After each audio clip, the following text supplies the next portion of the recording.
अगर मैं ना बोलूँ तो, अगर मैं ना जाऊँ तो, अगर मैं ना सोचूं तो, अगर मैं ना लिखूं तो।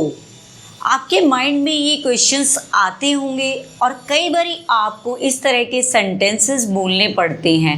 अगर आपको ऐसा फील हो रहा है कि इन सेंटेंसेस को हम इंग्लिश में बोलें तो आप कैसे इन सेंटेंसेस को बोलेंगे, आज हम जानेंगे इसी तरह के सेंटेंसेस। और if you are really confused about these type of sentences, then you are at the right place. Hello everyone, welcome to our spoken class and you are watching English classes by Preeti ma'am. Hope you all are fine and doing well. In today's class we will learn these type of imagery sentences. ऐसे कैसे sentences रहते हैं, ये imagery sentences रहते हैं। अगर ऐसा हो तो क्या हो, ठीक है, इसका मतलब क्या होगा, अगर ऐसा कुछ हो जाएगा तो क्या होगा, हमें इसका मतलब समझना है, इस सेंटेंस का मतलब समझना है। अगर हम सेंटेंस को अच्छे से समझ लेंगे तो हम उसको इंग्लिश में इजीली ट्रांसलेट कर पाएंगे। और मैं आपको एक इजी सा स्ट्रक्चर आज बताने वाली हूँ इन्हीं सेंटेंसेस से related. Let's get started without any delay और wasting time. Before knowing the sentence, we will learn the uses of these type of sentences. आपको घबराने की बिल्कुल भी ज़रूरत नहीं है, ना ही कंफ्यूज होने की ज़रूरत है। सबसे पहले स्ट्रक्चर्स को जानने से पहले हम ये देखेंगे कि किस तरह के सेंटेंसेस के लिए हम इस तरह के स्ट्रक्चर को, जो अभी हम पढ़ने वाले हैं, उसको हम यूज़ कर सकते हैं। Let's know the sentences. अब फर्स्ट टू सेंटेंसेस हैं, ध्यान से देखेंगे। अगर मैं उसे सच ना बताऊं तो, ठीक है, ये हमारे मन में है, ये फीलिंग हमारे मन में है। अगर मैं उसे सच ना बताऊं तो, अगर वो मुझे मना कर दे तो, सिर्फ हमारी खुद की थिंकिंग है ये, थिंकिंग अबाउट समथिंग। जब हम किसी चीज़ के बारे में सोच रहे हैं मन ही मन में, तो हम इस स्ट्रक्चर को, जो अभी पढ़ने वाले हैं हम क्लास में, उसको ही यूज़ करेंगे। फिर नेक्स्ट यूज़ देखते हैं। अगर मैं फेल हो गया तो, अगर वह मुझसे नाराज़ हो गई तो। इस तरह के सेंटेंसेस को कैसे यूज़ करते हैं, जब क्या हो, फियर और वरी अबाउट समथिंग, जब हमारे मन में किसी चीज़ के लिए चिंता हो या डर हो। चिंता या डर को व्यक्त करने के लिए, मन में जो चिंता है या डर है, उसके लिए हम इस तरह के सेंटेंसेस का यूज़ करते हैं। अगर मैं फेल हो गया तो, अपने आप से ही बात कर रहे हो आप, इमेजिन कर रहे हो अपने आप इस चीज़ को। आपकी लाइफ में हुआ नहीं है ऐसा, लेकिन हो सकता है, आप ये सोच रहे हो। नेक्स्ट टू सेंटेंसेस देखेंगे। अगर मैं वहाँ ना जाऊँ तो क्या कर लोगे। कई बार होता है ना, चैलेंज करते हैं हम किसी को, चैलेंज समवन। जब हम किसी को चैलेंज करते हैं, अगर मैं ऐसा ना करूँ तो फिर क्या होगा। अब नेक्स्ट सेंटेंस और देख लीजिए। अगर मैं तुम्हारी बात ना मानूँ तो क्या कर लोगे, ठीक है ना, क्या क्या बिगाड़ लोगे, क्या कर लोगे। इस तरह के सेंटेंसेस के लिए आज हम एक स्पेशल स्ट्रक्चर जानने जा रहे हैं। अगर आप चैनल पे नए हैं तो चैनल को सब्सक्राइब कर दीजिए, क्लास को लाइक कर दीजिए, और हो सके तो अगर आपको क्लास पसंद आ रही है तो अपने फ्रेंड्स के साथ, जो आपके नियर डियर हैं, उनके साथ इस क्लास को शेयर कर सकते हैं। तो क्लास को स्टार्ट करते हैं विदाउट एनी डिले, क्योंकि जो मेन टॉपिक है अब स्टार्ट होने वाला है। अभी तक तो मैंने आपको यूजेस बताए हैं कि कैसे इसको यूज़ करेंगे, लेकिन अब हम जानेंगे कि इसको हम कैसे सेंटेंस को ट्रांसलेट करेंगे। अभी तो हमने ये देखा है यूज़ कहाँ करेंगे, ठीक है ना, वेयर, ठीक है, लेकिन अब हम जानेंगे हाउ, कैसे करेंगे हम इसको। क्लास में लास्ट तक बने रहें। Now let's learn the structure. Before learning the structure, I want to say something. I promise you, after this class, you will be more fluent and confident in your spoken English. आप आसानी से इस तरह के sentences को बोल पाएंगे, but totally it's depend on you. आपके ऊपर डिपेंड करता है, आप जितनी प्रैक्टिस करेंगे इन सेंटेंसेस की, आप उतना ही फ्लुएंट हो जाएंगे। It's all about the practice. अब देख लेते हैं स्ट्रक्चर को, जान लेते हैं भाई। अब सबसे पहले व्हाट इफ आएगा, ठीक है। अगर व्हाट इफ, अगर ऐसा हो तो। फिर हमारा सब्जेक्ट आएगा, देन डोंट आएगा, फिर हमारी वर्ब आएगी, वर्ब की फर्स्ट फॉर्म, फिर हमारा ऑब्जेक्ट लगेगा, ऑब्जेक्ट के बाद हमारा क्वेश्चन मार्क लगेगा, क्योंकि सवाल पूछा गया है अपने आप से, अगर ऐसा हो तो क्या हो, ठीक है। इसलिए question mark is must in when we are asking questions. अब सेंटेंस देख लेते हैं, क्योंकि एग्जाम्पल्स के बिना कोई भी प्रैक्टिस क्या है, इनकम्प्लीट है, ठीक है। हम सीख नहीं पाते एग्जाम्पल्स के बिना।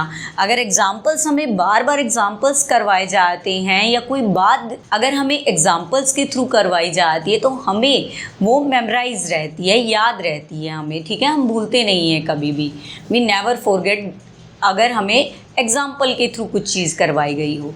अब देख लेते हैं, अगर मैं ना जाऊँ तो, ठीक है। अगर की इंग्लिश इफ़ हो गया, अगर, ठीक है, क्वेश्चन है इसलिए व्हाट आ गया। ये तो पता है, इसमें वर्ब है जाऊँ, जाऊँ मीन्स जाना, जाना से बना है, ठीक है। तो जाने की इंग्लिश हमारी होती है गो, तो इसमें हम गो वर्ब का यूज़ करेंगे। And sentence is what if I don't go. The complete sentence is what if I don't go, ठीक है। नेक्स्ट देख लेते हैं, अगर मैं ना सोचूं तो। अगर वही इफ इंग्लिश है। अब सोचना, सोचना की इंग्लिश होती है थिंक, सोचना की इंग्लिश क्या होती है, थिंक। अब सेंटेंस को आप जल्दी से बना दीजिए, what if I don't think, question mark, what if I don't think, ठीक है। नेक्स्ट सेंटेंस देखते हैं, या आप मेरे साथ जल्दी सी मेरे से भी पहले आप कमेंट सेक्शन में मेंशन कर दीजिए। जब वीडियो देख रहे होंगे आप, तो आप मेरे बताने से पहले ही आप मुझे कमेंट सेक्शन में मेंशन कर दीजिए कि मैम मैंने ये पहले ही कर लिया है। अगर मैं ना लिखूँ तो, अब लिखना, लिखना होता है राइट, लिखने की इंग्लिश होती है राइट, राइट वर्ब है यहाँ। What if I don't write, अगर मैं ना लिखूं तो इस तरह ये सेंटेंसेस इंग्लिश में हम इजीली ट्रांसलेट कर सकते हैं with the help of this structure. Okay, you have to learn this structure. Okay, let's see the next sentences. अगर मैं हार नहीं मानूं तो, हार मानने की इंग्लिश होती है गिव अप, किसी चीज़ को छोड़ देना या गिव अप, हार मान लेना। अब इंग्लिश देखते हैं इसको कैसे बनाएंगे इस सेंटेंस की। What if I don't give up, give up, ठीक है, हार मान लेने की इंग्लिश होती है गिव अप। नेक्स्ट इज अगर मैं जल्दी ना उठूँ तो, ठीक है, उठने की इंग्लिश वेक होता है और जल्दी की इंग्लिश होती है अर्ली, ठीक है। अब सेंटेंस को आप जल्दी से बना दीजिए। What if I don't wake up early. Let's see the next sentence. Question mark will be there. Her sentence में क्वेश्चन मार्क होगा, ठीक है, क्योंकि क्वेश्चन किया जा रहा है अपने आप से। अगर मैं उसे कॉल ना करूं तो, अब यहाँ पे देखेंगे हम एक चीज़, यहाँ पे हमने ऑब्जेक्ट मेंशन किया है और अभी तक किसी सेंटेंस में ऑब्जेक्ट नहीं था, लेकिन यहाँ पे अगर मैं उसे कॉल ना करूँ तो, उसे यहाँ पे ये ऑब्जेक्ट है, तो ऑब्जेक्ट को भी हम यूज़ करेंगे आफ्टर वर्ब। अब सेंटेंस को बना लेते हैं, कंप्लीट कर लेते हैं। What if I don't call him, उसे की इंग्लिश हो गई भाई हिम, और लास्ट में क्वेश्चन मार्क। तो हमने इस तरह के काफ़ी सेंटेंसेस कर लिए हैं। फिर भी मैं आपको एक दो और भी एग्जाम्पल बताऊंगी अभी क्लास में, लास्ट तक बने रहें। क्लास पसंद आ रही है तो अपने फ्रेंड्स के साथ क्लास को जरूर शेयर करें। Let's see the next sentence. अगर मैं तुम्हें ना बताऊं तो, इसमें भी ऑब्जेक्ट नज़र आ रहा है, मैं के बाद तुम्हें लिखा है। तुम्हें की इंग्लिश या तो यू होता है, और अगर पोजेसिव हो तो यूर यूज़ किया जाता है। अब देखते हैं सेंटेंस में। What if I don't tell you, बताने की इंग्लिश टेल होती है, ठीक है। What if I don't tell you. Next sentence देखते हैं। अगर मैं उसे ना मिलूँ तो, ठीक है। अगर मैं उसे ना मिलूँ तो उसे यहाँ ऑब्जेक्ट है, वर्ब के बाद आएगा। What if I don't meet, मिलने की इंग्लिश मीट होती है, मीट हिम, हिम हमारा ऑब्जेक्ट है। बताने की इंग्लिश टेल होती है जो हमारी वर्ब है, और मिलने की इंग्लिश मीट होती है, ठीक है। ये भी हमारी वर्ब है और हिम हमारा ऑब्जेक्ट है। ऑब्जेक्ट के बाद मैंने अभी बोला था क्वेश्चन मार्क हमारा जरूर आएगा।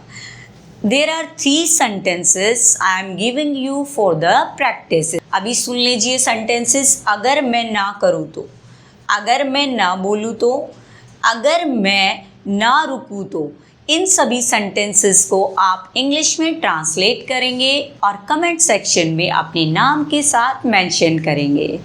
That's all for today. If you found this video beneficial, don't forget to subscribe my channel, share and like my videos. See you soon in the next class. Till then, goodbye. Take care everyone. Keep learning, keep practicing, keep growing students.